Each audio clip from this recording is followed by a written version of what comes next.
TheLazyPeon. What's up guys, and welcome back to another World of Warcraft video. I'm TheLazyPeon, and today we're going to be counting 10 reasons why people quit World of Warcraft. Starting with number 1. WoW is too easy. Back in the days of Vanilla and the Burning Crusade, players had a much longer and more difficult journey to go through to hit level cap and start raiding. There was no heirloom XP bonuses back then, you had to go through a long attunement process if you wanted to see the expansion's final raid, meaning only the hardcore got to see that content at the time.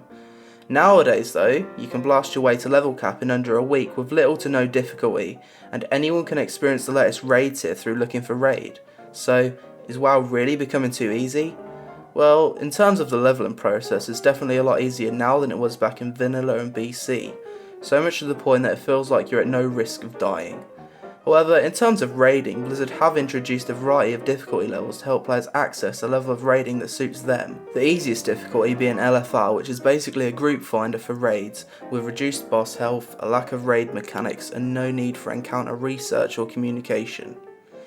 Ironically though, the people that complain about WoW being too easy are usually people that have only experienced LFR raiding.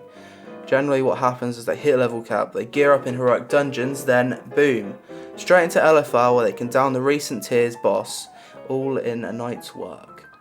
After that, a lot of players feel like they've won the game, there's nothing more for them to do. So they complain the game's too easy and quit, and maybe come back for a while in the next patch.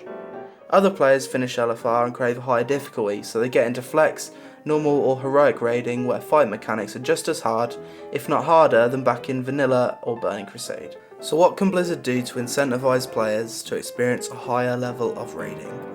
Well, in Warlords of Draenor, LFR gear is going to be cosmetically different to gear from other levels of raiding, looking more boring and basic, so to get the latest and greatest World of Warcraft swag, you need to step up to a higher difficulty of raiding. Number 2, my friends stopped playing. If you're a highly social gamer, playing with friends is always fun, but when your friends quit WoW, you just kind of feel lonely on your own. There's 3 things you can do in this situation. Try to make some new friends in game, carry on playing alone, or quit and try a new game that everyone else is playing. Not everyone would quit WoW for this reason, myself included, because I don't mind playing WoW alone. However, there's a lot of gamers that enjoy the social aspect of gaming more than the actual gameplay. And unfortunately, with WoW's monthly subscription fee, it's hard to convince friends to come back once they've already tried it.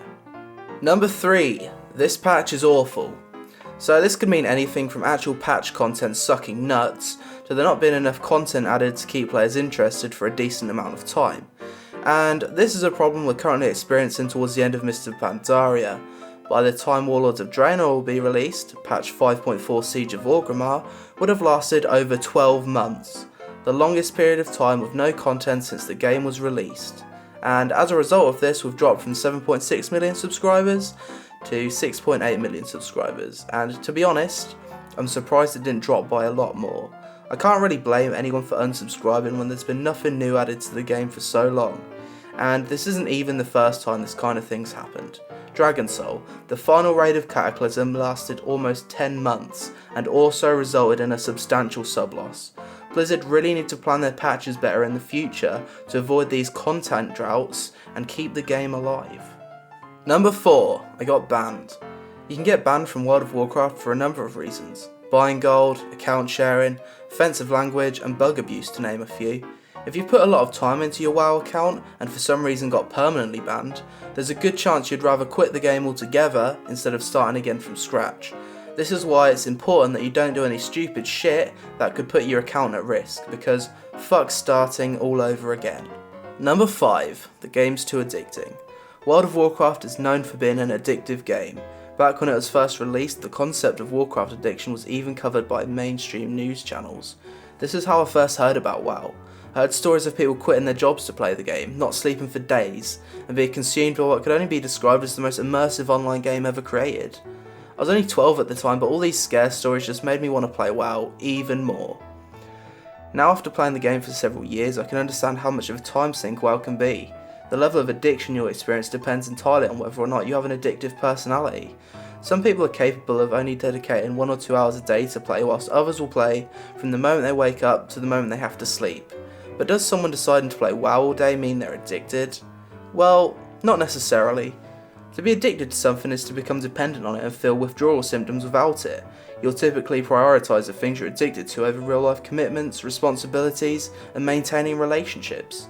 Some people have more time in their hands than others, so to fill that time with playing WoW is, from their point of view, a worthwhile cause, simply because they have nothing better to do.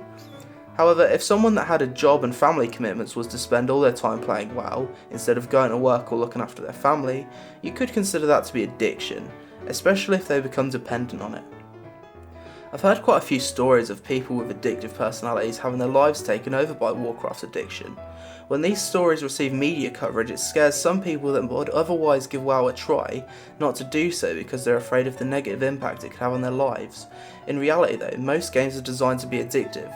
It's our responsibility as gamers to only play games as a fun pastime that doesn't interfere with real life commitments.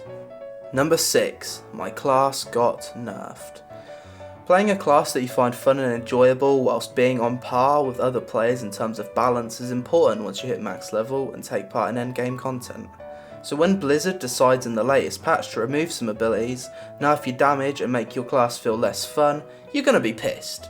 This is why it's always good to have a few alt characters you can switch to if you no longer enjoy playing your main. But for some players that either don't have alts or don't want to level up a new character, they could just say, fuck this, I'm done, and unsub. Number 7. I hate relying on other players. In a single player game, the player can see all the content that game has to offer through their own hard work and persistence. However, in World of Warcraft, to see all the endgame content, you need to rely on other players to help you kill bosses, get loot, and gear up for harder raids. Some players, however, don't like working in teams and having to rely on other people. So after an unsuccessful raid night or a failed dungeon run, they could choose to go play something that gives them a little more control in the way they progress through the game. Some people could also feel limited in terms of what they can achieve in WoW due to social anxiety. Usually when playing the game at a high level, you'll come across situations where you need to use voice communication and teamwork to reach an objective. Some people may not feel comfortable speaking to complete strangers. Number 8. WoW is dead. We've heard it for years. WoW is dead, WoW is dying. There's been many games released that claim to be WoW killers, but fail miserably. But is WoW really dead? No. It's currently standing strong at 6.8 million subscribers, and although it's lost around a third of its player base during Mr. Pandaria, 6.8 million subscribers is still a lot, and those numbers are even expected to rise again for Warlords of Draenor. So why do people claim that WoW is dead? Well, it's possible that they play on a low pop server and the world doesn't seem to be as full as it used to. Maybe their friends stopped playing, or maybe the excitement of WoW has just died off with the game being 10 years old. Either way, there's still a hell of a lot of people that play this game, and playing on a high pop server will definitely help keep that WoW is dead feeling away. I think because this game is so old and has lasted for so long, people just want something exciting and new to come along. Something that will finally kill WoW. But unfortunately, there doesn't seem to be any games coming out that look capable of doing that. I think the game that will eventually kill WoW will be released by Blizzard themselves. They've been working on something known as Project Titan for years, and although the project went through an entire reboot, you can bet that when that game is finally released, it'll revolutionise the entire MMO genre as we know it. Number 9. The leveling process sucks. One of the biggest obstacles for a new player trying to get into WoW is leveling through the outdated old content that offers little to no challenge. When you start a new game, you expect a fun experience that will blow you away and keep you interested long enough to become hooked. However, currently in WoW, you need to level through content that's years old to get to the exciting new stuff. From a new player's point of view, grinding through 90 to 100 levels seems like a daunting process they have to go through just to play with their friends who all have max level characters. One of the things Blizzard did recently to overcome this was to give players a free level 90 boosted character with the purchase of the latest expansion, Warlords of Draenor, or alternatively, players have the option to buy a boosted character off the Blizzard store for $60. But what about people that can't afford to buy a character boost or the latest expansion? Well, they just have to bite the bullet and level up as normal. Some will persevere until level cap, others will get burnt out and say fuck this, I'm done. Number 10. WoW isn't fun anymore. World of Warcraft has dominated the MMO scene for the past 10 years, and has sustained itself for longer than anyone could have predicted. But if you've played WoW for a few years, you'll come to realise the game will never feel as exciting as it did back when you first started playing. This is because the novelty of hotkey based combat will most likely have worn off on you, and you've already experienced most of what the game has to offer. A lot of people want to get back that feeling of excitement they felt when they first logged into WoW, so they quit playing and try other games until they find something else that feels new and interesting. People could find WoW less fun due to other reasons, like their friends no longer playing, the game feeling too easy or hard, or there being a lack of content. This point kind of covers all the other points previously made. Ultimately, if you don't find a game fun, or the game stops being fun, you're going to look for something else to play. Well, that's it for this video, guys. Thanks for watching. Next week's vid will be 10 reasons Warlords of Draenor will be better than Mists of Pandaria. Leave a comment giving your own reasons why you think WoD will be better than Mists, and it could be featured in the next video.